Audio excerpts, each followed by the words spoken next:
Episode 85 to 89। आकृति। अदिति की तेज आवाज आई।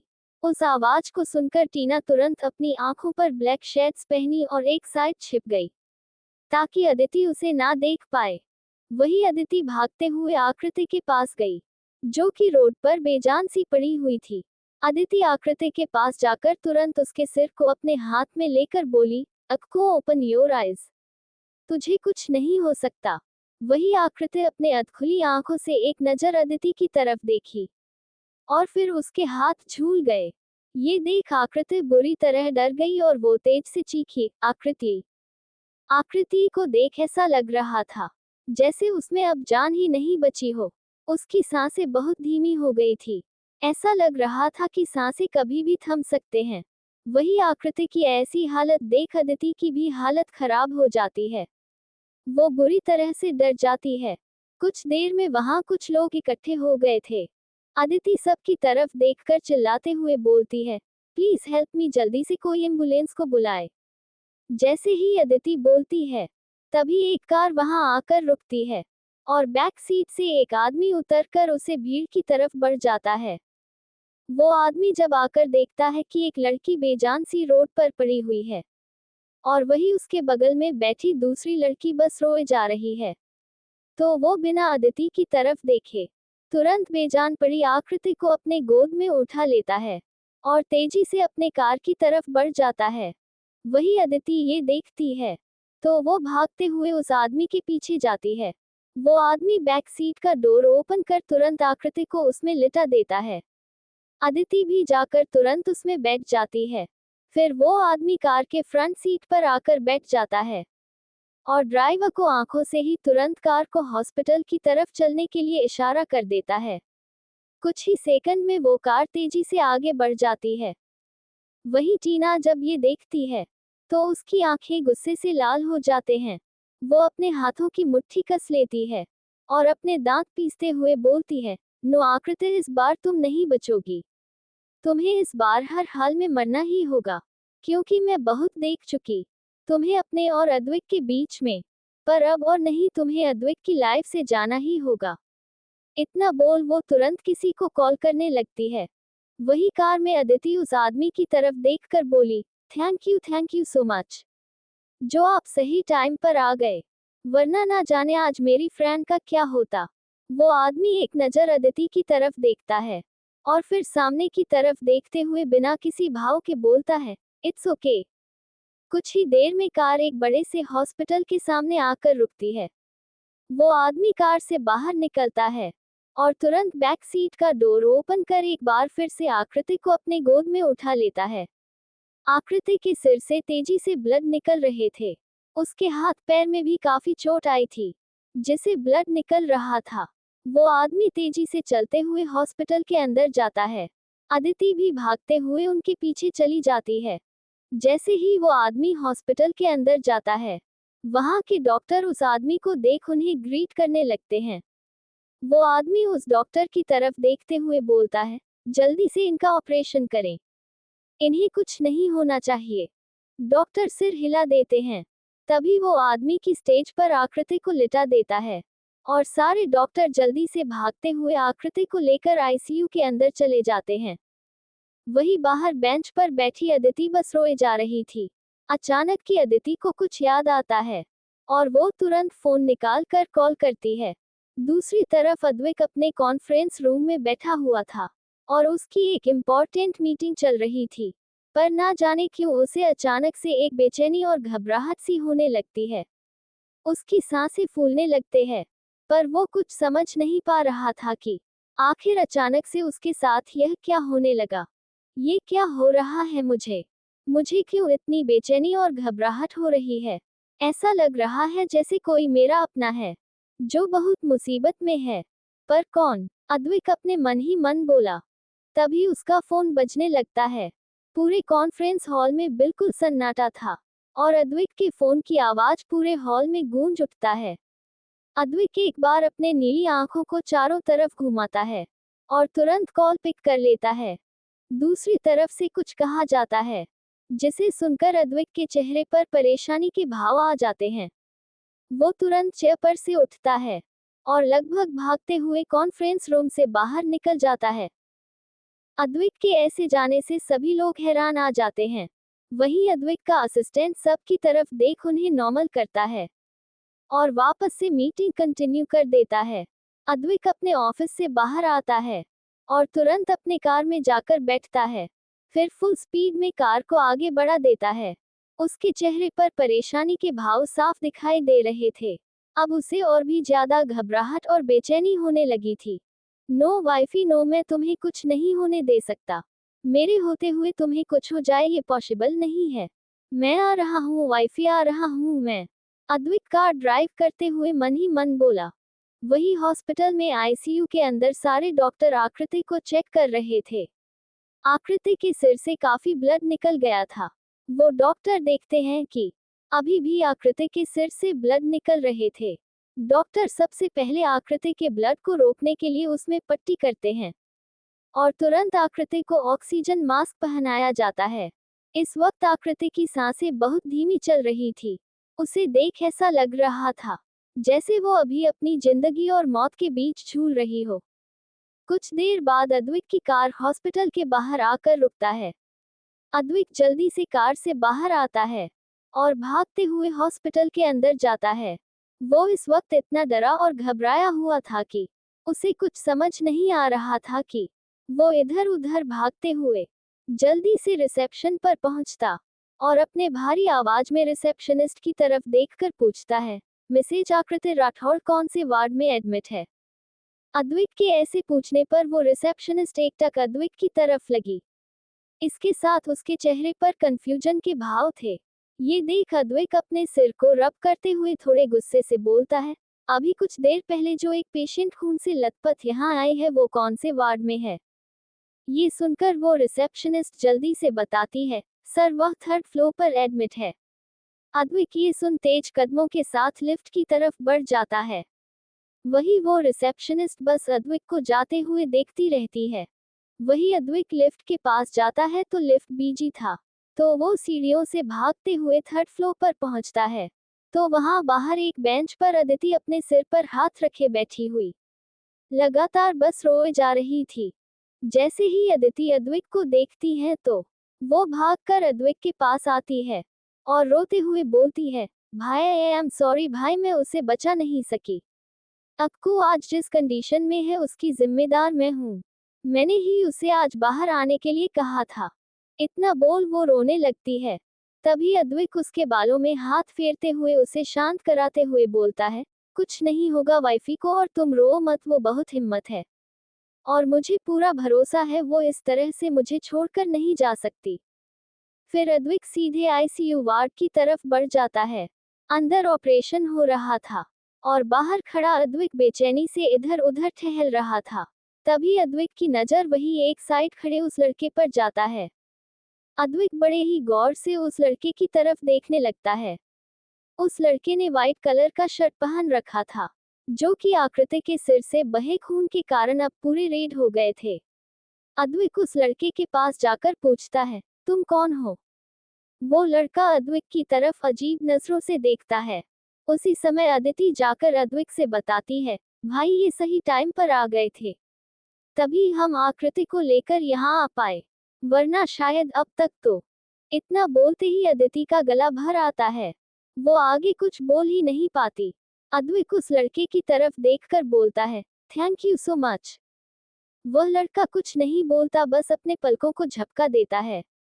अचानक ही उस लड़के के आंखों में कुछ आकर गुजर जाता है। ऐसे काफी टाइम हो गए थे। करीब 1 घंटे बाद डॉक्टर आईसीयू से बाहर आते हैं। जैसे ही डॉक्टर बाहर आते हैं अद्विक तुरंत डॉक्टर के पास जाकर पूछता है, कैसी है मेरी वाइफ?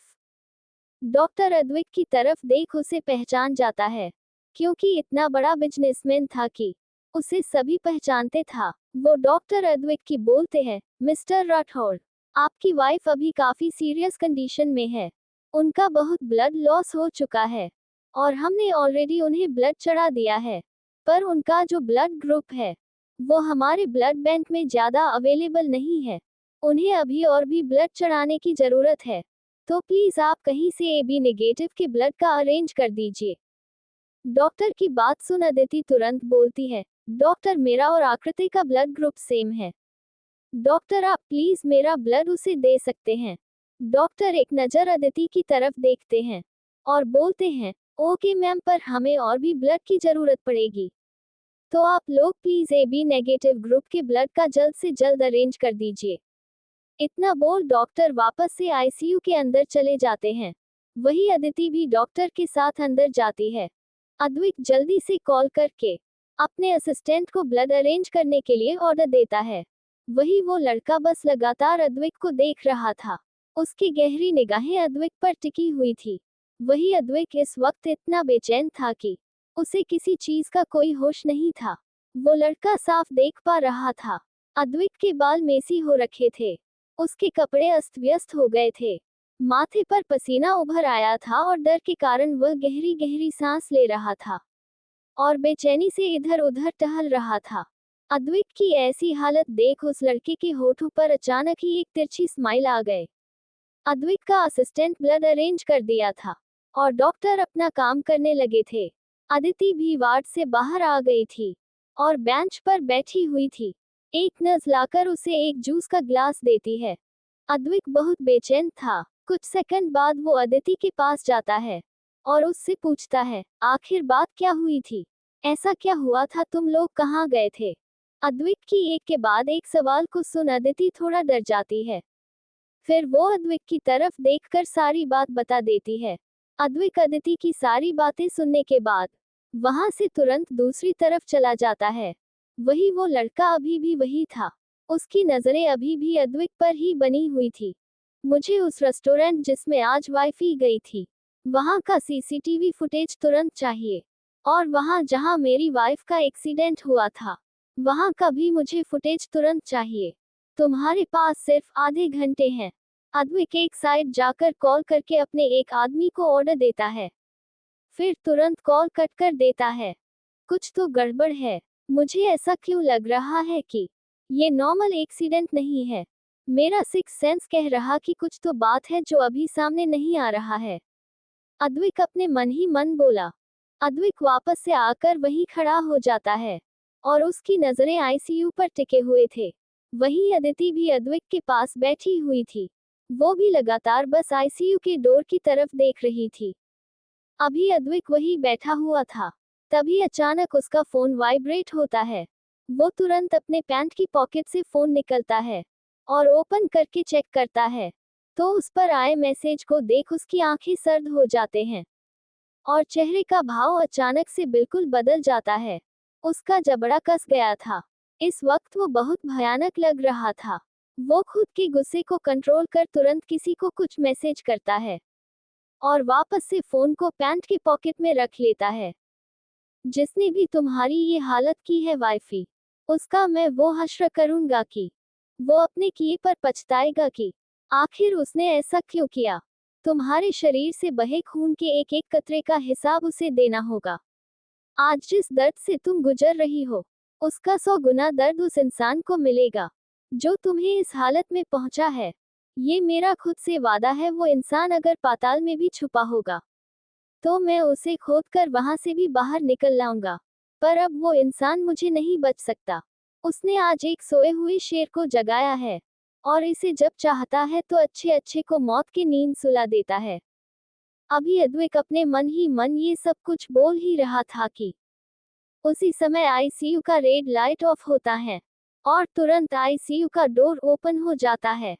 फिर डॉक्टर बाहर आते हैं तो अद्विक अदिति तुरंत जाकर डॉक्टर से आकृति के बारे में पूछते हैं तो डॉक्टर एक गहरी सांस लेकर बोलते हैं, मिस्टर राठौर, हमने आपकी वाइफ का अच्छे से ट्रीटमेंट कर दिया है, पर अभी हम उनके कंडीशन के बारे में कुछ क्लियर नहीं बता सकते। जब तक वो होश में नहीं आ जाती, तब तक हम कुछ भी नहीं कह सकते कि उनकी कंडीशन कैसी है और वो कब तक ठीक होंगी। बस आप लोग भगवान से प्रे करिए कि कल सुबह तक उन्हें होश आ जाए, अदरवाइज। इतना बोल डॉक्टर चुप हो जाता है तो अद्विक गुस्से से बोलता है, अदरवाइज क्या doctor? I am sorry mister Rathore, शायद फिर हम उन्हें बचा न सके।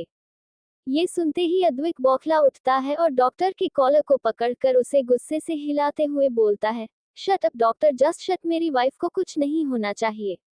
अगर उसे कुछ हुआ तो मैं इस पूरे हॉस्पिटल को आग लगा दूंगा। अद्वैत के इतने भयानक रूप को देख डॉक्टर डर से बुरी तरह कांप जाते हैं।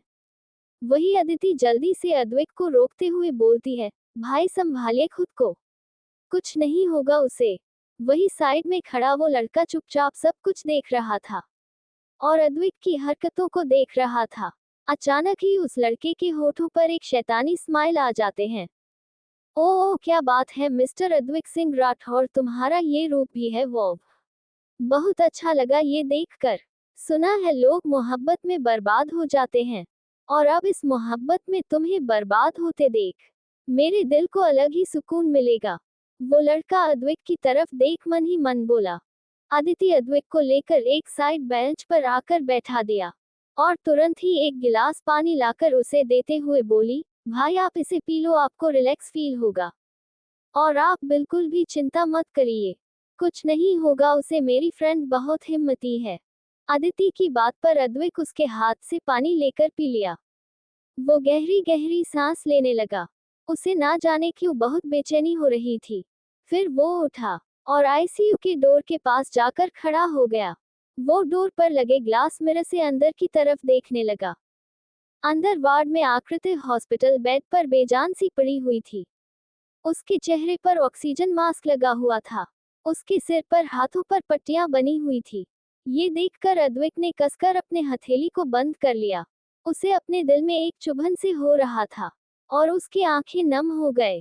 वो बड़ी मुश्किल से खुद को संभाले हुए था। अद्वैत दूर से ही आकृति की तरफ देखते हुए बोला, तुम्हें कुछ नहीं होने दूंगा वाइफी, क्योंकि तुम मेरी जान हो, तुमसे ही तो मेरी सांसें चलती है, तुम ही मेरे दिल की सुकून हो। तुम नहीं रही तो ये अद्वैत सिंह राठौर भी जी नहीं पाएगा। मेरा वजूद भी तुम हो और मेरे जीने का सहारा भी हो तुम। अद्वैत कुछ सेकंड तक वैसे ही वहां खड़े होकर आकृति की तरफ देखता रहा। उसी समय अद्वैत का फोन बजने लगा। अद्वैत तुरंत अपने पैंट के पॉकेट से फोन निकाला और उस पर फ्लैश हो रहे नंबर को देख कॉल पिक किया। दूसरी तरफ से कुछ कहा गया जिसे सुनकर अद्वैत का चेहरा डार्क हो गया। उसकी आंखें सुर्ख हो गई। वो अपने भारी आवाज में बोला, ध्यान रखो उसका, मैं अभी आ रहा हूँ। इतना बोल अद्वैत ने तुरंत कॉल कट कर दिया। अद्वैत एक बार फिर से ग्लास डोर से अंदर हॉस्पिटल बेड पर बेजान पड़ी आकृति की तरफ देखा और फिर वहां से तेज कदमों के साथ सीधे लिफ्ट की तरफ बढ़ गया। अदिति अद्वैत को रोकना चाह रही थी, पर अद्वैत तेजी से निकल गया। तो अदिति बस अद्वैत को जाते हुए देख रही थी और उसकी हिम्मत नहीं थी कि वो अपने भाई से कुछ पूछ सके। वही साइड में खड़ा वो लड़का एकटक अद्वैत को इस तरह से गुस्से में जाते देखा तो उसके चेहरे के भाव बदल गए। उसके चेहरे पर इस वक्त एक अलग ही एक्सप्रेशन थे जिन्हें बयां कर पाना मुश्किल था। अद्वैत लिफ्ट से होते हुए नीचे आया और सीधे वहां से तेज कदमों के साथ हॉस्पिटल से बाहर निकल गया। बाहर आकर वो तुरंत अपने कार में बैठा और कार को स्टार्ट कर उसे फुल स्पीड में आगे बढ़ा दिया। करीब 1 घंटे बाद अद्वैत की कार शहर से बाहर जंगल के बीच में आकर रुका। अद्वैत कार से बाहर निकाला और वहां से होते हुए आगे बढ़ गया।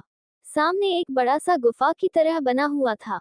अद्वैत वहां जाकर तुरंत अपना फोन निकाला, फिर उस पर कुछ टाइप किया, जिससे कुछ ही सेकंड में उस गुफा का डोर ओपन हो गया। अद्वैत तुरंत उस गुफा के अंदर चला गया। गुफा के अंदर का माहौल बिल्कुल अलग था। अंदर बहुत ही अंधेरा था, बस जगह जगह लाइट और लैंप्स चल रहे थे। चारों तरफ वॉल पर अलग अलग तरह के हथियार टंगे हुए थे और वहां पर अद्वैत के बहुत से गार्ड्स खड़े थे। वो सभी बहुत खतरनाक लग रहे थे। अद्वैत चलते हुए आगे बढ़ रहा था। वही वहां खड़े सभी गार्ड्स अद्वैत को देख सिर झुकाकर उसे ग्रीट कर रहे थे। कुछ दूर चलते ही वहां पर किसी के तेज तेज चीखने चिल्लाने की आवाजें अद्वैत के कानों में गए। अद्वैत बिना कोई रिएक्ट किए चलते हुए वही कोना बने एक रूम के अंदर गया। वो एक छोटा सा रूम था। वहां पर एक आदमी को बड़ी ही बुरी तरीके से मारा जा रहा था। उस आदमी के चेहरे पर कई कट के निशान थे और अब उसकी हालत बहुत बुरी हो गई थी। वो फर्श पर पड़ा हुआ था। वो बुरी तरह से घायल था। अचानक ही उस आदमी को अपने सामने किसी की लंबी चौड़ी परछाई नजर आई। वो धीरे से अपने अधखुली आंखों से ऊपर की तरफ देखा तो सामने अद्विक खड़ा था। अद्विक इस वक्त इतना भयानक लग रहा था कि उसके इस रूप को देख वो आदमी डर से कांप गया। ये आदमी कोई और नहीं, वो ट्रक ड्राइवर था जो आकृति को अपने ट्रक से उड़ाया था, जिसे अद्विक के गार्ड्स ने पकड़ लिए थे। अद्विक आगे गया और उस ट्रक ड्राइवर के हाथों पर अपने शूज रख उसे बुरी तरह से मसलने लगा। वो ट्रक ड्राइवर पहले से ही बुरी तरह से घायल था और अद्विक के ऐसे मसलने पर उस ट्रक ड्राइवर की दर्द भरी चीख निकलने लगे। अद्विक ट्रक ड्राइवर की तरफ अपने सुर्ख निगाहों से देखते हुए बोला, किसके कहने पर तुमने ये किया? कैसे हिम्मत हुई मेरी जिंदगी पर ट्रक चढ़ाने की? मुझे माफ कर दो, मुझे छोड़ दो, मुझसे गलती हो गई। मैंने ये जानबूझकर नहीं किया, मुझसे गलती हो गई। जो उस लड़की को टक्कर लग गया, मुझे नहीं पता था कि वो लड़की कौन है। वो ट्रक ड्राइवर दर्द से रोते हुए बोला। अद्विक उस ट्रक ड्राइवर की बात सुन अपने एक गार्ड की तरफ देख कुछ इशारा किया, जिससे वो गार्ड उसके हाथों में एक चाकू पकड़ा दिया, जो कि बहुत ही नुकीला था। अद्विक उस चाकू को लिया और नीचे झुककर तुरंत उस ट्रक ड्राइवर के चेहरे पर चुभा दिया, जिससे वो ट्रक ड्राइवर तेज से चिल्लाया, बता किसके कहने पर तूने ये किया? और हाँ, मुझे सच सुनना है तो सब सच सच बताना। किसके कहने पर तूने मेरी वाइफ पर ट्रक चलाया? वो ट्रक ड्राइवर अभी भी दर्द से बुरी तरह से चीख रहा था, क्योंकि अद्विक लगातार उसके चेहरे पर उस नुकीले चाकू को चुभाए जा रहा था, जिससे उस ट्रक ड्राइवर की हालत धीरे धीरे बहुत ही ज्यादा खराब होते जा रहे थे। बता, जल्दी बता, तेरे पास बहुत कम टाइम बचा है। कहीं ऐसा ना हो कि तू जब तक बताए तब तक तेरी सांसें छिन चुकी हो। अद्विक गुस्से से अपने दांत पीसते हुए उस ट्रक ड्राइवर से बोला। वो ट्रक ड्राइवर अपने कांपते हुए आवाज में बोला, वो मुझे फोन आया था। किसका फोन आया था तुझे? कौन था वो जिसने तुझे फोन किया? बता मुझे। अद्विक उस ट्रक ड्राइवर के बालों को कसकर पकड़ते हुए चिल्ला कर पूछा। वो ट्रक ड्राइवर दर्द से चीखते हुए बोला, वो मुझे नहीं पता। एक लड़की का फोन था और उसने ही मुझे ये करने के लिए कहा था। इसके बदले उसने मुझे बहुत सारे पैसे भी दिए थे। उस ट्रक ड्राइवर की बात सुनते ही अद्विक तुरंत अपने पर्सनल गार्ड की तरफ देख आंखों से कुछ इशारा किया, जिसे समझकर वो गार्ड तुरंत अपना सिर हिलाकर वहां से चला गया। फिर अद्विक अपने हाथ में पकड़े चाकू को सीधे उस ट्रक ड्राइवर की आंखों में चुभा दिया, जिससे वो ट्रक ड्राइवर की दर्दनाक चीख निकल गए और उसके खून की छींटे सीधे आदमी के शर्ट पर आ गए। अद्विक वहीं नहीं रुका, वो उस चाकू को लिया और उस ट्रक ड्राइवर के हाथों के ऊपर अपने चाकू को चलाने लगा, जिससे वो ट्रक ड्राइवर कुछ बोलने वाला था कि तभी उसकी दर्दनाक चीख निकल पड़ी, क्योंकि अद्विक ने एक ही झटके में उस ट्रक ड्राइवर के दोनों हाथों को काटकर अलग कर दिया था। इन्हीं हाथों से तूने ट्रक को मेरी वाइफ को टक्कर मारा था। अद्विक गुस्से से अपने लाल आंखों के साथ उस ट्रक ड्राइवर की तरफ देखते हुए बोला। फिर अद्विक तुरंत उस ट्रक ड्राइवर के गर्दन पर तेज से चाकू से वार कर दिया, जिससे एक ही सेकंड में उस ट्रक ड्राइवर की सांसें थम गए। फिर अद्विक उठा और वहां खड़े अपने सारे गार्ड्स की तरफ एक नजर देख अपने भारी आवाज में बोला, इसके टुकड़े टुकड़े करके जंगल में फिकवा दो, ताकि भूखे जानवर इसे खा ले। कम से कम ये इंसान किसी के तो काम में आएगा। वहां पर खड़े सारे गार्ड्स अद्विक की बात सुन कुछ बोल नहीं पाए। सभी डरे हुए थे। अद्विक का इतना भयानक रूप देखकर सभी गार्ड्स की आंखें बड़े हो गए थे। अद्विक इस वक्त किसी भयानक राक्षस की तरह लग रहा था। उसके पूरे कपड़ों पर खून के छींटे पड़े हुए थे और उसकी नीली आंखें अभी भी भयानक सुर्ख थे। अपनी बात बोलकर अद्विक तुरंत ही तेज कदमों के साथ रूम से बाहर निकल गया। फिर वो वही दूसरे साइड बने एक रूम के अंदर गया और वहां से सीधे वॉशरूम के अंदर चला गया। कुछ देर में अद्विक शॉवर लेकर कपड़े चेंज कर रूम से बाहर आया। बाहर ही उसका वही स्पेशल गार्ड खड़ा था। अद्विक उसकी तरफ घूरकर देखने लगा तो वो गार्ड अद्विक की तरफ देख अपने सिर को झुका लिया और अपने धीमी आवाज में बोला, बॉस, पता चल चुका है कि वो कौन है जिसने ये सब किया है। हाँ, तो वो कौन है और अब तक तो उसे यहाँ होना चाहिए। अद्विक की बात सुन सामने खड़ा वो गार्ड सिर झुकाए हुए उसी तरह बोला, बॉस, वो टीना मैडम है। जैसे ही अद्विक ने ये सुना, उसने कसकर अपने हाथों की मुट्ठी बना लिया। वह दांत पीसते हुए बोला, मुझे टीना हर हाल में चाहिए। तुम्हारे पास सिर्फ 2 घंटे हैं, और इन 2 घंटे के अंदर तुम टीना को ढूंढ कर यहाँ लाओ। और हाँ, मैंने जो कहा था, उस रेस्टोरेंट की फुटेज मुझे सही से नहीं मिली था। वो फुटेज कुछ क्लियर नहीं था, तो मुझे वो फुटेज भी क्लियर चाहिए विथ वॉइस।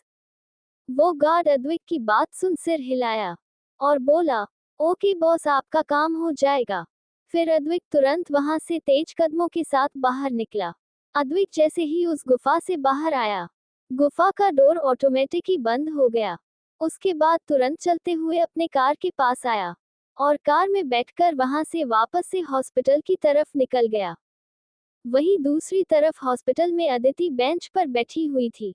एक नर्स वहां आई और अदिति की तरफ देखकर बोली, मिसेज राठौड़ को वीआईपी वार्ड में शिफ्ट कर दिया गया है, आप जाकर उन्हें देख सकती हैं। अदिति उस नर्स की तरफ देखकर उससे पूछी, क्या अब आकृति ठीक है? वह होश में आ गई है? वो नर्स अदिति के पूछने पर बोली, नो मैम, अभी वो होश में नहीं आए हैं। ये कहकर वो नर्स वहां से बाहर निकल गई। अदिति उस नर्स की बात सुन तुरंत ही वहां से उठकर वीआईपी वार्ड की तरफ बढ़ गई। तभी उसकी नजर वही साइड में खड़े उस लड़के पर गई। अदिति उस लड़के के पास जाकर बोली, सॉरी, आपको भी हमारी वजह से इतना परेशान होना पड़ रहा है, पर अब आप जा सकते हैं। मैं यहाँ पर अपनी फ्रेंड के साथ हूँ, और वैसे भी आपका कपड़ा पूरा खराब हो चुका है, तो आप। इतना बोल अदिति चुप हो गई। वो लड़का एक नजर घूर कर अदिति की तरफ देखा और फिर बिना किसी भाव के बोला, ओके। फिर वो लड़का वहां से तुरंत लिफ्ट की तरफ मुड़ गया। वही अदिति वहां से तुरंत वीआईपी वार्ड की तरफ चली गई। वही वो लड़का लिफ्ट के पास पहुंचकर रुका और पीछे मुड़कर देखने लगा। उसके होठों पर एक जहरीली मुस्कान आ गए। कुछ देर बाद अद्विक हॉस्पिटल के सामने अपने कार को रोका और जल्दी से भागते हुए हॉस्पिटल के अंदर गया। वो जब आईसीयू के वार्ड की तरफ गया, तो उसे वहां आकृति नहीं मिली। तभी अद्विक वहां से गुजर रही एक नर्स की तरफ देख उससे पूछा, मेरी वाइफ कहाँ है? वो नर्स अद्विक को अच्छे ही पहचानती थी, क्योंकि अभी अभी कुछ देर पहले अद्विक ने इतना बड़ा हंगामा जो किया था। वो नर्स जल्दी से अद्विक से बोली, मैडम तो उस रूम में है। अद्विक ने जब ये सुना तो वो वहां से वीआईपी वार्ड की तरफ चला गया। वार्ड के अंदर अदिति आकृति के बगल में बैठी हुई थी। वो आकृति की तरफ देखते हुए धीरे से उसके एक हाथ को पकड़कर अपने हाथ में ले ली और रोते हुए बोली, अक्कू तू देखना, तेरे लिए सब कितना परेशान है, और भाई का तो बुरा हाल हूँ, हम तुझे इस हालत में नहीं दे सकती। मेरी दोस्त, तुझे तो अच्छे से पता है ना, तेरे बिना मैं नहीं रह सकती। इतना बोलते हुए अदिति की आंखों से आंसू गिरने लगे। वही अद्विक डोर के पास खड़ा होकर सब कुछ देख रहा था। आकृति की ऐसी हालत देखकर अद्विक के कदम आगे नहीं बढ़ रहे थे। वो किसी तरह खुद को संभाला, अपने कदमों को आगे बढ़ा दिया। वो हॉस्पिटल बेड पर लेटी आकृति की तरफ देखा, जिसका बिल्कुल चेहरा मुरझा गया था। उसके होंठ सूख गए थे। अपने वाइफ की ऐसी हालत देख अद्विक का दिल फटने लगा था। वो बड़ी मुश्किल से खुद को संभाले हुए खड़ा था। वो धीरे से अपने कांपते हुए हाथों को आकृति की तरफ बढ़ाया और प्यार से उसके चेहरे को टच करने लगा। पर तभी अचानक उसका फोन बजने लगा। ये देख जल्दी से फोन चेक किया तो की तरफ देखते उसका चेहरा अचानक सख्त हो गया और होठों पर एक मिस्टीरियस स्माइल आ गए। Not bad, I am impress, Advik तिरछी स्माइल के साथ बोला और फिर तुरंत किसी को कॉल किया। कुछ रिंग्स जाते ही कॉल पिक हुआ तो अद्विक अपने भरी आवाज में बोला, खातिरदारी में कोई कमी नहीं होनी चाहिए। गेस्ट को ये ना लगे कि उसे अच्छे से ट्रीट नहीं किया। आई थिंक तुम सब समझ गए होंगे मेरे कहने का मतलब। दूसरी तरफ से अद्विक का एक आदमी बोलता है, ओके बॉस, आप जैसा चाहते हो वैसा ही होगा। अद्विक ये कहकर तुरंत कॉल कट कर देता है। अब उसके होठों पर एक सेटिस्फैक्शन भरी स्माइल थे। अद्विक फिर से हॉस्पिटल बेड पर बेजान पड़ी थी। अद्विक अपनी वाइफ की तरफ देखता है तो उसके चेहरे के भाव एकदम से चेंज हो जाते हैं।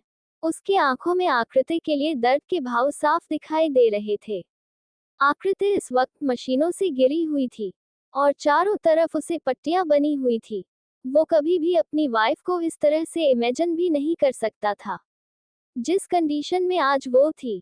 अदिति की भी नजर अद्विक पर जाती है, तो वो बोलती है, भाई इतना बोल। वो चुप हो जाती है। अद्विक एक नजर अदिति की तरफ देखता है और उसके बालों को सहला देता है। फिर अद्विक अदिति को जाकर आराम करने के लिए बोलता है।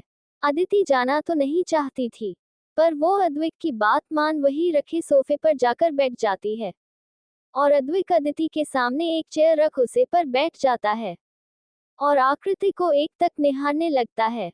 ऐसे ही पूरी रात बीत जाती है, सुबह हो जाता है, पर अभी तक आकृति को होश नहीं आया था। अदिति तो सोफे पर बैठे बैठे सो गई थी, पर अद्विक की आंखों से तो जैसे नींद गायब हो गए थे। वो पूरे रात बस आकृति को देखने में ही निकाल देता है।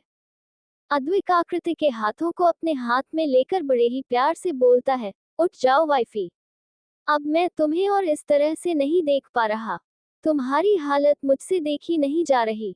अचानक ही आकृति की सांसें तेज हो जाती हैं और वो बुरी तरह से कांपने लग जाती है। ये देख अद्विक घबरा जाता है और जल्दी से उठकर आकृति के चेहरे पर हाथ रखकर बोलता है, वाइफी वाइफी क्या हुआ तुम्हें वाइफी। ये बोलते हुए अद्विक की नजर सामने लगे मशीनों पर जाती है, तो चौंक जाता है क्योंकि वो बहुत तेज तेज आवाज करने लगे थे और उस पर हार्ट बीट भी तेज शो हो रहा था। अद्विक भागते हुए वार्ड से बाहर जाता है और जल्दी से डॉक्टर को आवाज लगाते हुए बोलता है, डॉक्टर डॉक्टर। तभी वहां एक नर्स भागते हुए आती है और डॉक्टर को बुलाकर लाती है। कुछ ही देर में डॉक्टर तेजी से चलकर वार्ड में आते हैं। डॉक्टर तुरंत देखे क्या हो गया है मेरी वाइफ को इस तरह से अचानक। अद्विक अपने घबराए आवाज में इतना ही बोल पाता है कि डॉक्टर तुरंत आकृति को चेक करने लगते हैं। फिर वो अद्विक को वार्ड से बाहर जाने का इशारा करते हैं। अब तक अदिति की भी नींद खुल चुकी थी। वो भी आकृति की ऐसी हालत देख घबरा गई।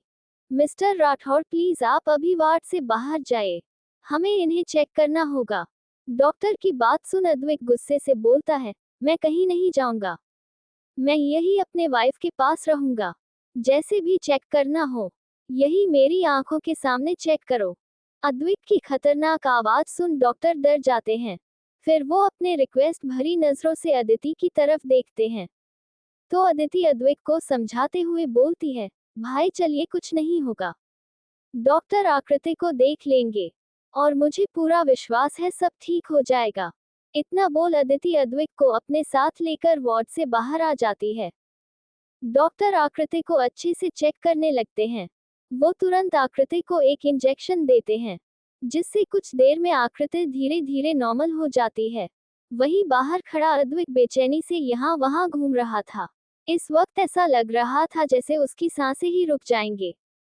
कुछ ही देर में डॉक्टर वार्ड से बाहर आते हैं, तो अर्जुन डॉक्टर के साथ देखकर बोलते हैं, क्या हो गया था मेरी वाइफ को अचानक से, क्यों वो इतनी तेज कांपने लगी थी।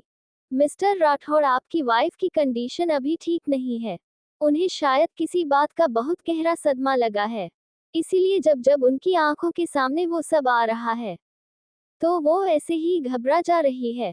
बट अभी हमने इंजेक्शन दे दिया है, आई थिंक कुछ घंटे बाद वो होश में आ सकती हैं। डॉक्टर अपनी बात बोल वहां से चले जाते हैं। वहीं अद्विक तुरंत भागकर वार्ड के अंदर जाता है और आकृति की तरफ देखने लगता है।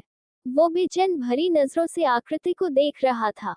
वो बहुत कुछ बोलना चाह रहा था, लेकिन उसके शब्द गले से बाहर नहीं निकल रहे थे। अद्विक वार्ड के अंदर जाकर आकृति को देखने लगती है, जो कब शांत और बेहोश थी।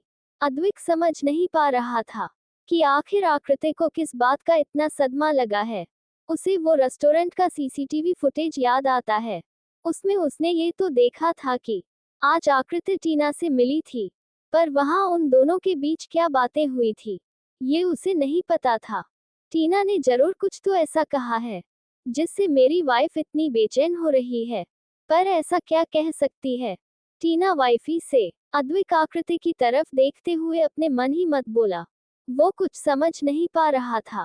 वही शहर से बाहर जंगल के बीच में बने गुफा के अंदर एक छोटे से रूम में एक लड़की के गुस्से से तेज तेज चीखने की आवाजें गूंज रही थी। वो दर्द से बुरी तरह छटपटा रही थी। उसके सामने दो लेडी गार्ड्स खड़ी थी। वो दोनों बहुत ही खतरनाक थी और वो दोनों उस लड़की को बुरी तरह से घूर रही थी। वो लड़की उन दोनों लेडी गार्ड्स की तरफ देख गुस्से से चिल्लाकर बोली, ये तुम दोनों क्या कर रही हो? छोड़ो मुझे, मुझे यहाँ से जाने दो। तुम लोगों को नहीं पता कि मैं कौन हूँ।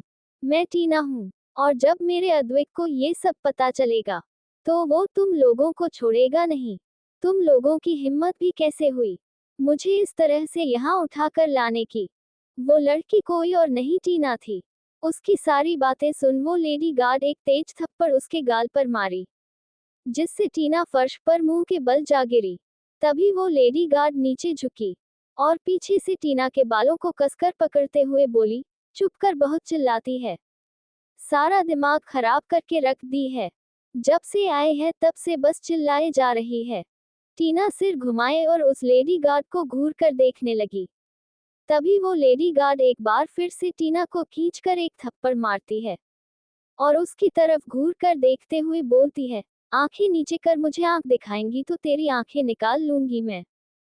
उस लेडी गार्ड ने इतना तेज थप्पड़ मारा था कि टीना के गाल पर उसके पांचों उंगलियों के निशान बन गए थे। उसके मुंह से खून निकलने लगे थे। वो अपने गाल पर अपना एक हाथ रख कर बोली, आह, मुझे दर्द हो रहा है। तुम्हारी हिम्मत कैसे हुई मुझे इस तरह से मारने की? मैं तुम दोनों को छोड़ूंगी नहीं। इतना बोल टीना तुरंत उठी और जैसे ही उन दोनों लेडी गार्ड की तरफ बढ़ी, वह दोनों लेडी गार्ड मिलकर एक साथ टीना के सिर को पकड़ी और तुरंत तेज से दीवार पर उसका सिर लड़ा दी, जिससे टीना के सिर पर गहरे चोट लग गया। उससे ब्लड निकलने लगा और उसकी एक तेज चीख निकल गई। इसी चीख के साथ टीना का सिर घूमा और वो बेहोश होकर नीचे फर्श पर गिर गई। वहीं हॉस्पिटल में अद्वैत बस आकृति को देखे जा रहा था। करीब 2 घंटे बाद आकृति की धीरे धीरे आंखें खुलने लगी। अद्वैत, जो कि बस लगातार आकृति को देख रहा था, वो जब आकृति की पलकों को हल्का हल्का सा हिलते हुए देखता है, तो उसकी नीली आंखें चमक उठते हैं। वो चेयर पर से जल्दी से उठा और आकृति की तरफ झुककर बोला, वाइफी कैसी हो? थैंक गॉड तुम्हें होश आ गया। आकृति धीरे धीरे अपनी पूरी आंखें खोल ली। आंखें खोलते ही सबसे पहले उसकी नजर अद्वैत पर गई, जो कि अपने आंखों में बेपनाह मोहब्बत लिए उसे ही देख रहा था।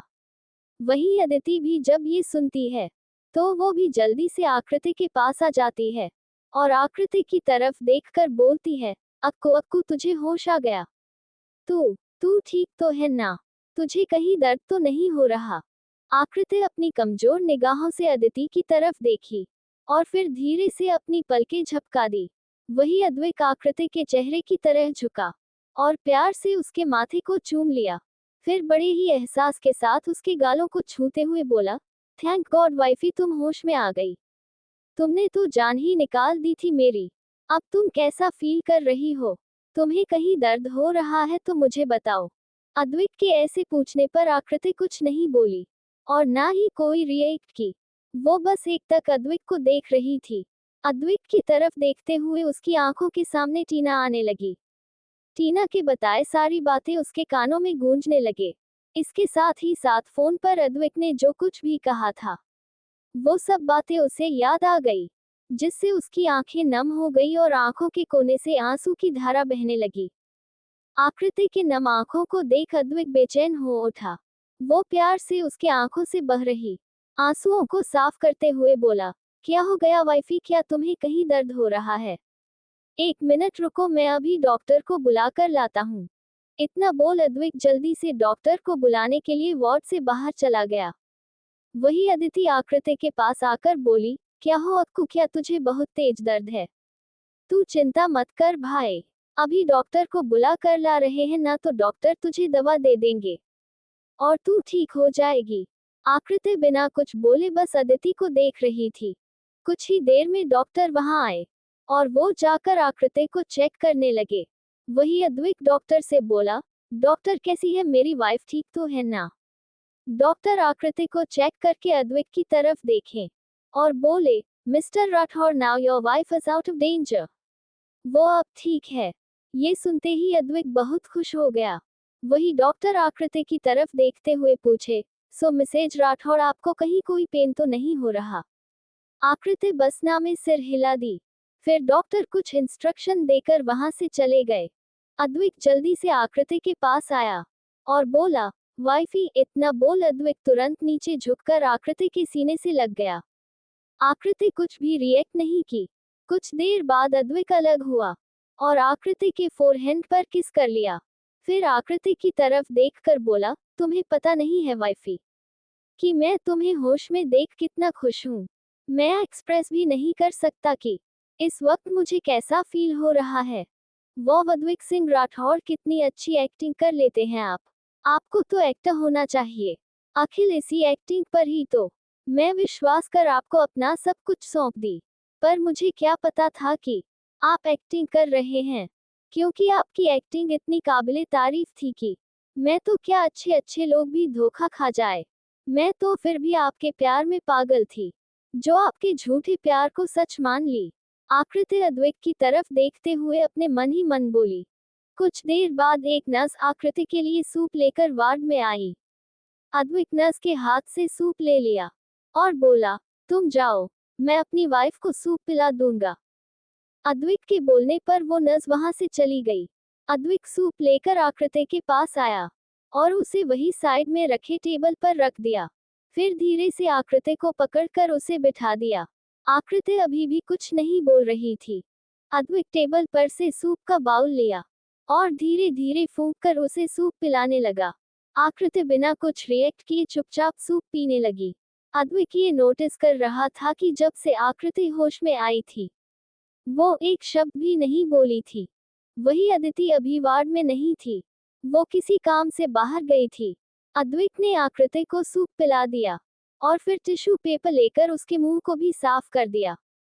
फिर वो आकृति की तरफ देखकर बोला, वाइफी तुम कुछ बोल क्यों नहीं रही?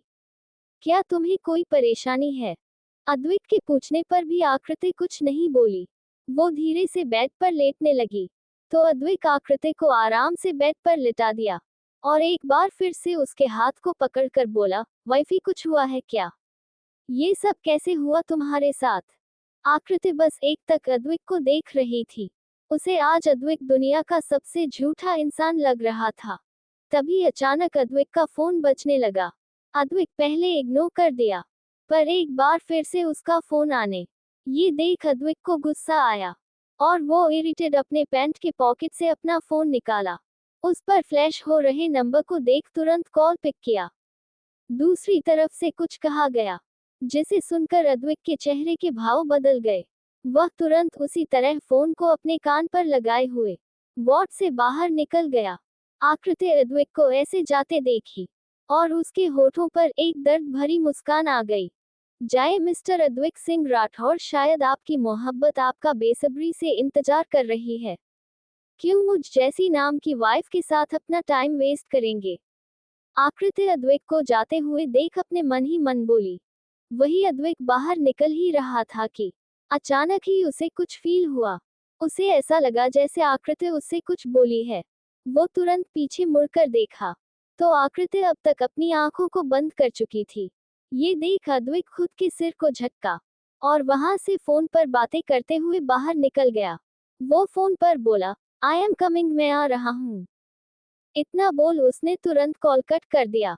वो आगे बढ़ा तभी उसे अदिति आते हुए दिखी। अद्विक अदिति के पास जाकर बोला, तुम तब तक आकृति के पास रहो, मैं अभी कुछ जरूरी काम करके वापस आता हूँ।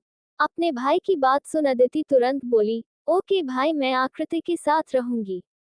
अद्विक फिर वहां से तुरंत तेज कदमों के साथ हॉस्पिटल से बाहर निकल गया। वहीं अदिति आकृति के पास आ गई। अदिति वार्ड में आई तो आकृति अपनी आंखों को बंद किए लेटी थी। अदिति प्यार से आकृति के हाथों पर अपना हाथ रखकर बोली, अक्कू तू सो रही है क्या? आकृति धीरे से अपनी आंखें खोली और अदिति की तरफ देखने लगी। अच्छा हुआ तू सो नहीं रही है, वरना मुझे लगता कि मैं बोर हो जाऊंगी। वैसे भी कल रात से तुझे इस हाल में देखकर मुझे कुछ भी अच्छा नहीं लग रहा है। आकृति की तरफ देखते हुए अदिति बोली। वही अदिति की बात सुनकर आकृति धीरे से अपने कांपते हुए आवाज में बोली, मैं यहाँ बीमार हूँ और तू मेरे मजे ले रही है। अरे मैं मजे कहाँ ले रही हूँ, मैं तो बस बोल ही रही हूँ कि तू तो मजे से सो रही है और मैं यहाँ कब से सोई भी नहीं, तुझे पता है। कल पूरी रात मैं सोफे पर बैठकर ही बिता दी, और तुम मुझे ऐसे बोल रही है। तो तुझे सो जाना चाहिए था ना। आकृति धीरे से बोली तो अदिति उसके पास आकर बोली, सो जाती तो तुझे देखती कैसे। आकृति अदिति की बात सुन मुंह बना ली और अपनी आंखें बंद कर ली। वही दूसरी तरफ अद्वैत कार में बैठा हुआ फुल स्पीड में कार को आगे बढ़ा रहा था। कुछ देर बाद वही जंगल के बीच में बने अपने गुफा के पास पहुंचा। अद्वैत कार से बाहर निकलकर कुछ ही देर में गुफा के अंदर चला गया। अद्वैत सीधे टॉर्चर रूम के अंदर गया। वो देखा कि टीना फर्श पर बेहोश पड़ी हुई है और वहीं पर दो लेडी गार्ड्स खड़ी है। अद्वैत उन दोनों लेडी गार्ड्स की तरफ देखते हुए अपने खतरनाक आवाज में बोला, इसे अभी उठाओ। उन दोनों लेडी गार्ड्स में से एक गार्ड बाहर गई और अपने साथ बर्फ का ठंडा पानी का बाल्टी लेकर आई। फिर उस पानी की बाल्टी को सीधे टीना के चेहरे पर दे मारी। ठंडा पानी पड़ते ही टीना की आंखें धीरे धीरे खुलने लगी। वो हड़बड़ा कर उठकर बैठ गई। उसकी नजर सामने गई। सामने अद्वैत किसी राजा की तरह एक पैर पर दूसरा पर चढ़ाए बड़े ही स्टाइल से चेयर पर बैठा हुआ था। टीना अद्वैत को देख खुश होकर बोली, बेबी तुम आ गए। बेबी देखो ना, इन दोनों ने मुझे बहुत टॉर्चर किया। देखो मेरा क्या हालत कर दिया है इन लोगों ने, और मेरे सिर से खून। इतना बोल वो अद्वैत की तरफ देखने लगी तो हैरान रह गई, क्योंकि अद्वैत के चेहरे पर इस वक्त एक खतरनाक स्माइल थे। टीना अब कुछ बोल ही नहीं पा रही थी, क्योंकि अद्वैत का ये रूप देख वो डर से पूरी तरह कांप गई थी। अद्वैत चेयर पर से उठा और टीना के पास अपने कदम बढ़ा दिया। टीना डर के कारण फर्श पर पीछे की तरफ खिसकने लगी। ये देख अद्वैत तुरंत टीना के बिल्कुल करीब पहुंचा और नीचे झुककर उसके गालों को कसकर दबाते हुए बोला, क्या कहा था तुमने मेरी वाइफ से, जो वो अभी तक होश में आने के बाद भी मुझसे बातें नहीं कर रही।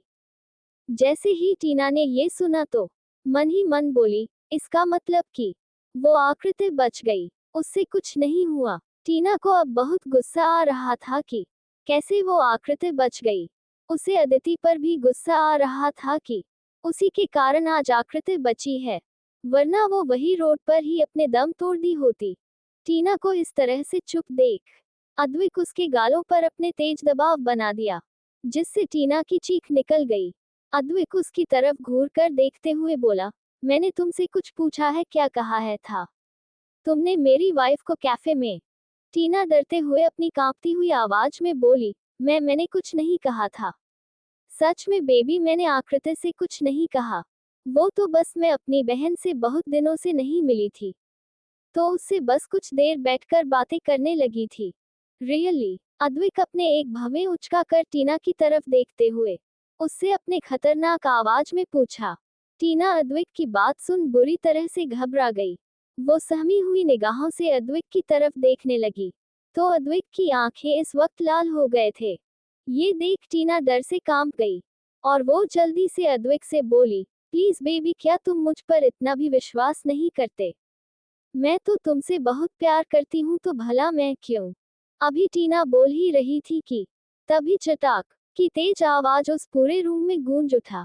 टीना अपने गाल पर हाथ रखे आंखों में आंसू लिए अद्वैत की तरफ देख रही थी।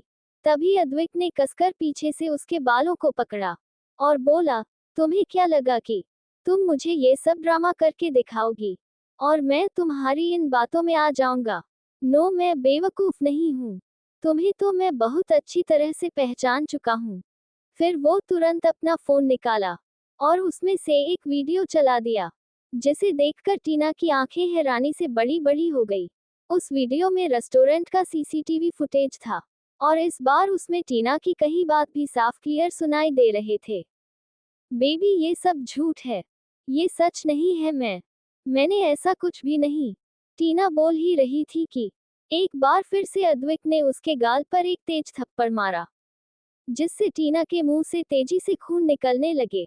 उसके गाल पर अद्वैत के सारे उंगलियों के निशान साफ दिखाई दे रहे थे।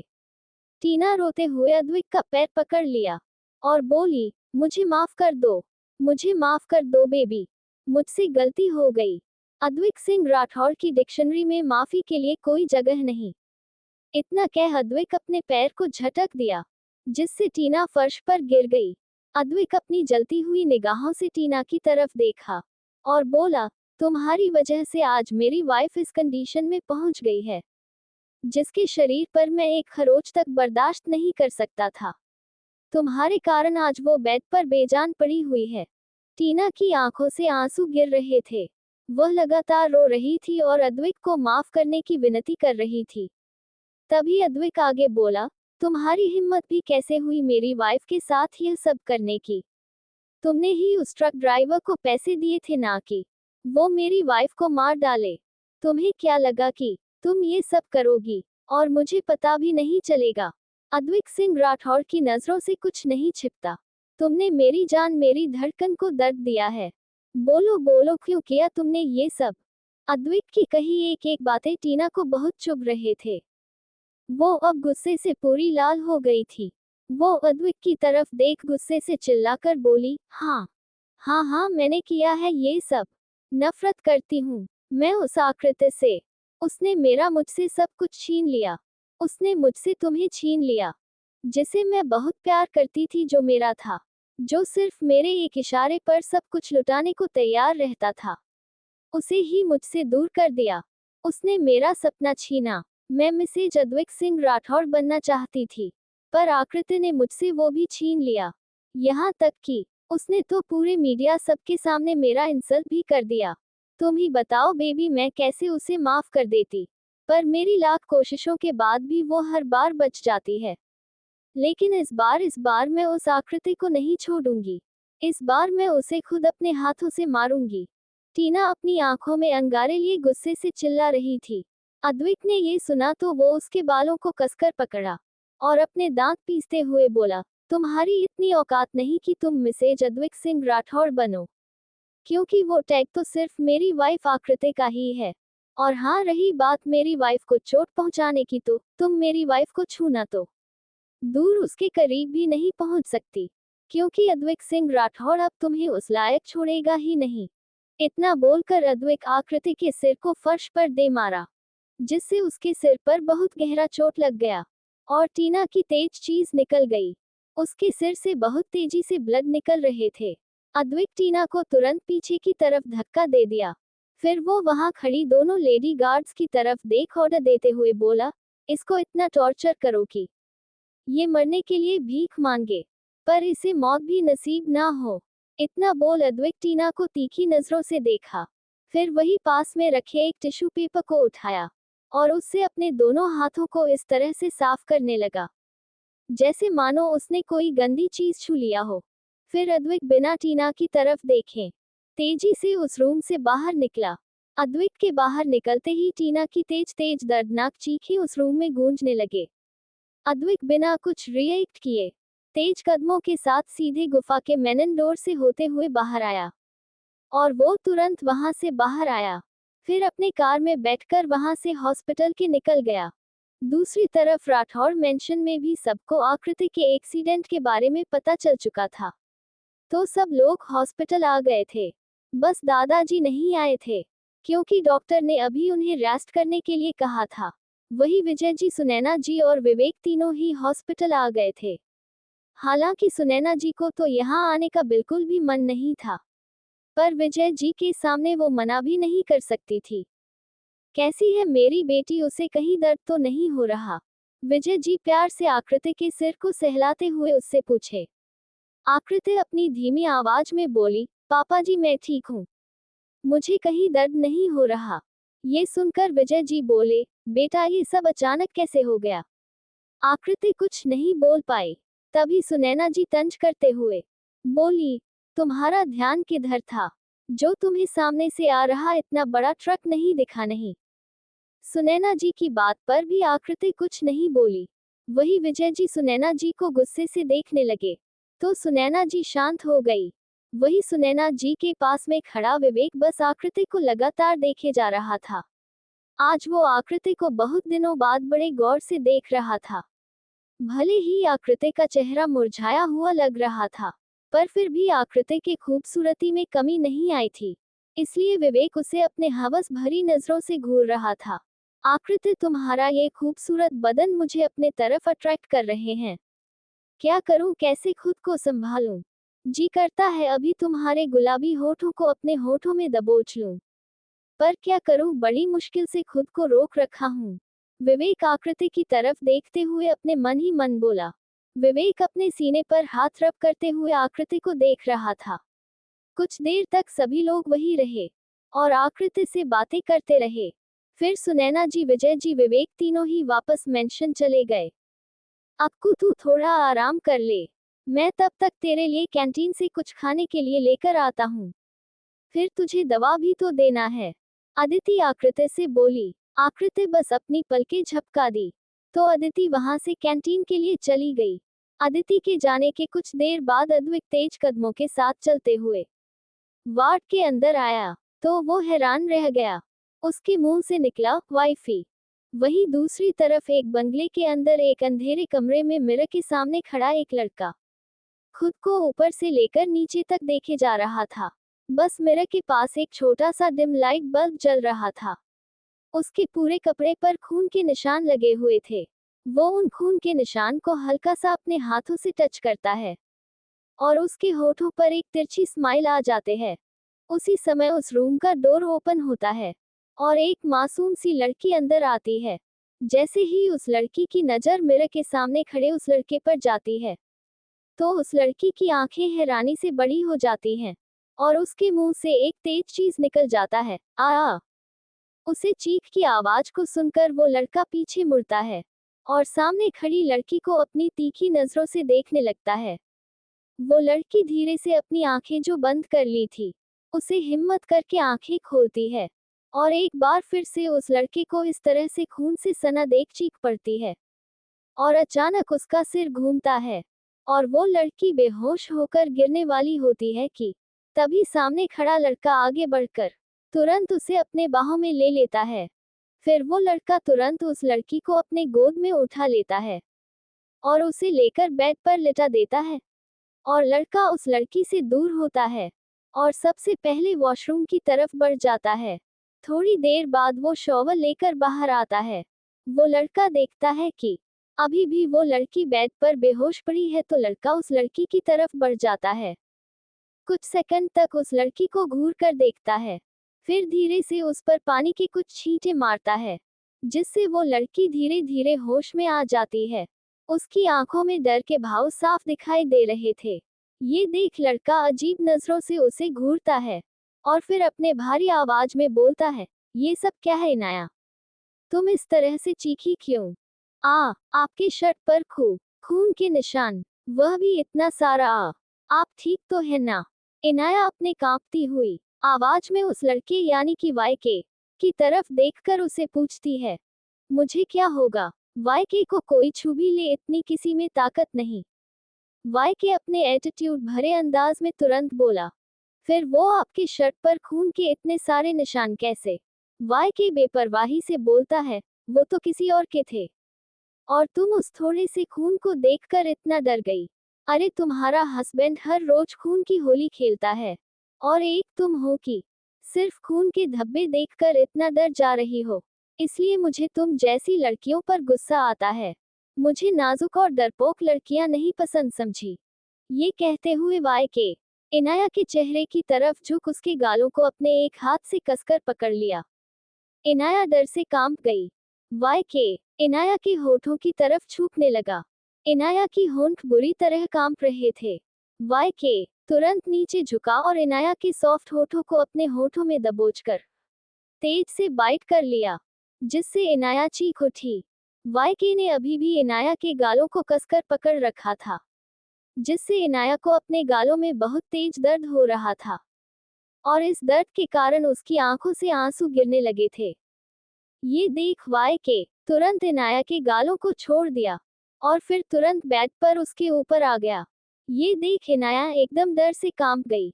वही वाईके इनाया के ऊपर धीरे धीरे झुकने लगा और उसके हाथ अभी इनाया के कंधे पर चले गए।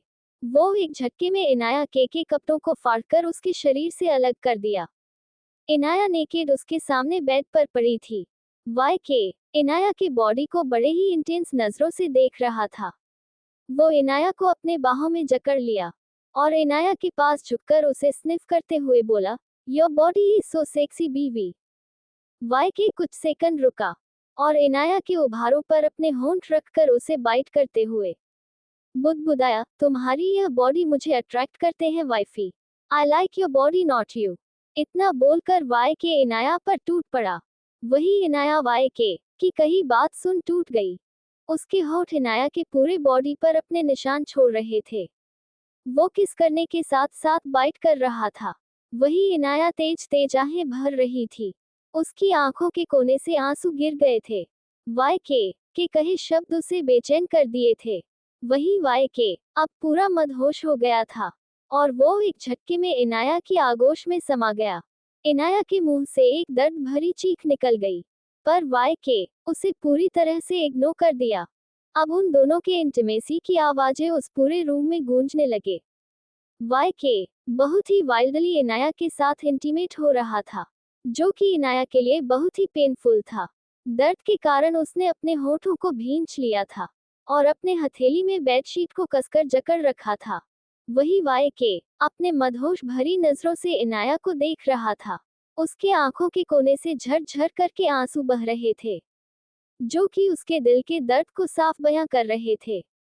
वाईके को उससे कोई फर्क नहीं पड़ता था। उसे तो सिर्फ अपनी प्यास बुझानी थी। इनाया उसके लिए सिर्फ एक खिलौना थी, जिसका वो यूज कर रहा था। फर्क सिर्फ इतना था कि उसने उसे पर अपने नाम का ठप्पा लगा रखा था। वही हॉस्पिटल में अद्वैत जब आया, वो अभी आकृति को देखने के लिए बेचैन था। वो तेज कदमों के साथ चलते हुए वार्ड के अंदर आया। जैसे ही वो वार्ड के अंदर आया, वहां का नजारा देख उसके मुंह से एक चीख निकली, आकृति। आकृति जिसे प्यास लगी थी, वो वही साइड में रखे टेबल पर से पानी उठाने की कोशिश कर रही थी, पर उसके हाथ से लगकर पानी का गिलास नीचे गिर गया। वो किसी तरह नीचे हाथ बढ़ा रही थी, पर वो ग्लास तक नहीं पहुंच पा रही थी। वो नीचे की तरफ झुकने लगी, जिससे वो बेड पर से लड़खड़ा कर गिरने वाली थी। ये देख अद्वैत बहुत ही ज्यादा घबरा गया और उसके मुंह से एक चीख निकल गई, आकृति। वो भागते हुए आकृति के पास गया और झट से उसे पकड़ लिया, जिससे आकृति नीचे गिरने के बजाय अद्वैत की बाहों में आ गई। अद्वैत की सांसें तेज हो गए थे। वो धीरे से आकृति को हॉस्पिटल बेड पर लिटा दिया, फिर एकदम से उसे अपनी बाहों में भर लिया। इस वक्त उसके दिल की धड़कनें बहुत तेज हो गए थे, जिसे आकृति भी साफ महसूस कर पा रही थी। वो कुछ सेकंड बाद आकृति को खुद से अलग किया। आकृति अद्वैत को अपने हैरान नजरों से देख रही थी। अद्वैत को खुद की इतनी केयर करते देख उसे विश्वास नहीं हो रहा था। क्या कर रही थी तुम? अभी गिर जाती, चोट लग जाता तो थोड़ा सा भी अपना ध्यान नहीं रखती। तुम्हें पता है ना कि अभी अभी तुम्हारा इतना क्रिटिकल ऑपरेशन हुआ है। तुम मौत के मुंह से बाहर आई हो। फिर से ऐसे, अद्वैत थोड़ी तेज आवाज में आकृति से बोलते हुए एकदम से चुप हो गया। तो मैंने नहीं कहा कि आप मुझे बचाएं। मैं खुद अपना ख्याल रख लूंगी। मुझे आपकी जरूरत नहीं है। आकृति नाराजगी के साथ अद्वैत से बोली और तुरंत अद्वैत से दूर होकर दूसरी तरफ अपना चेहरा कर ली। अद्वैत आकृति के चेहरे पर नाराजगी की भाव साफ देख पा रहा था। वो आकृति से कुछ बोलता कि उससे पहले वहां कोई आया, जिसे देख अद्वैत की आंखें गुस्से से जलने लगे। आखिर कौन आ गया, जिससे अद्वैत बाबू गुस्से से लाल पीले हो रहे हैं? क्या होगा आगे जानने के लिए सुनते रहें रीबर्थ माय हार्टलेस हस्बैंड, सिर्फ मेरे चैनल MS नॉवल स्टोरी पर।